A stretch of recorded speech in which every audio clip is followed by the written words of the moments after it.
I'm Febraro, and I'm an activist for Palestinian rights.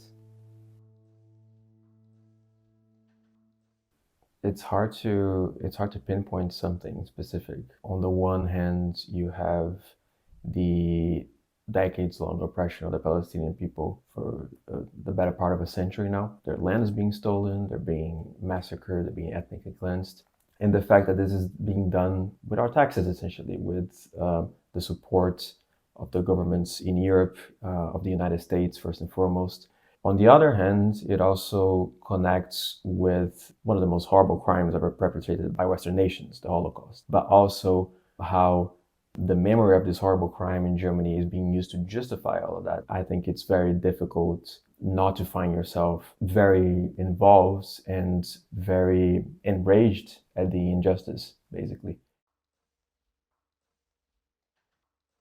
It's sometimes a bit like, it's a bit unreal. It feels like you're hallucinating. The lack of logic, the lack of self-awareness, it's not something I can put into words very easily.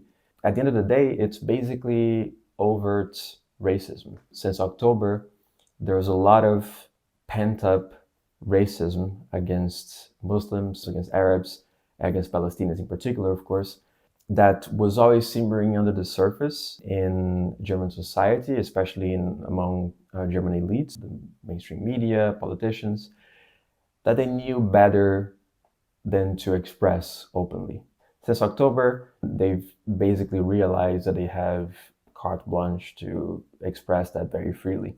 I've been paying attention to politics for a long time. I've been involved in politics for a few years now. Obviously, I'm still very young. I can say that it gets more and more difficult to be surprised. However, I'll tell you honestly that I had no idea that it was just so disgusting, that it was so entrenched. And it's almost like there's a sense of relief that they're able to do this finally. So I think that what we're living in Germany right now is a cautionary tale for Western society more generally, because I feel that if we don't pay very close attention to where we're headed, this might just become the new normal.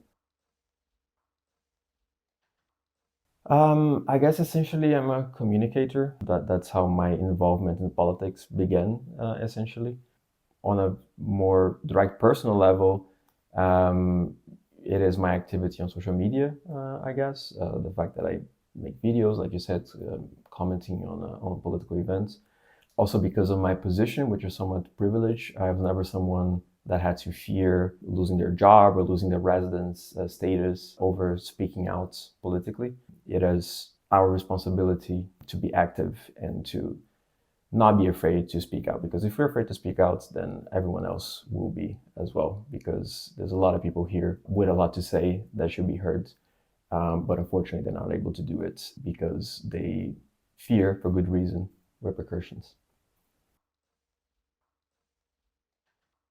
I'm someone who comes from Brazil, so also a country like all the other countries in the Americas, essentially, that has this history of the extermination and ethnic cleansing of indigenous populations. So there's that. There's the fact as well that we live in Europe, where there is the deadliest border in the world, the Mediterranean, in which people are dying by their thousands every year, drowning, something which is being done by design, by the European Union and by European countries. And a lot of the methods that are developed to oppress and control Palestinians in Palestine are then exported to control and oppress people in Europe's borders. The companies that are making the drones that enable just the flattening of Gaza, and of course the controlling of the Palestinian population in the West Bank. These are the same companies that are also making money doing the same thing to migrants in the Mediterranean. Of course, the struggle for Palestinian freedom, I think, is very connected to the struggle against capitalism. There's a lot of people beyond the example that I just mentioned getting very rich off of crimes against humanity. These are huge corporations that are active way beyond Palestine. I think it's almost difficult not to find a just struggle anywhere in the world that isn't somehow, in some way, connected with Palestine. If you look on the surface, it's very easy to get demotivated and think that not a lot has been achieved.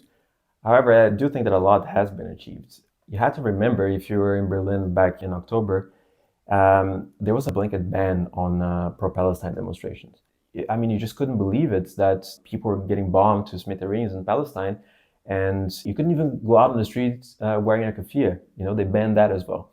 You had no idea whether they would succeed, you know, because that was a real possibility that they would succeed in that goal, that by the time they lifted it, people would have been so intimidated that there would be no movement to speak of. What happened was they lifted the ban, and at the first opportunity, the biggest ever demonstration, you know, in defense of Palestine that ever happened in Germany took place. The Palestine Congress, for example, is another instance that I think will go down in history in this country. Despite all the repression, despite all of the actions that were designed to intimidate the people who are trying to organize this, and that of course included Jewish Voice for Peace, it did take place. And for that reason, I think it will be immortalized, even though it was shut down. They had to do it at the event. They had to basically have the police storm the stage in, you know, just like shameful scenes that everybody that was there and everybody who has seen the videos would remember.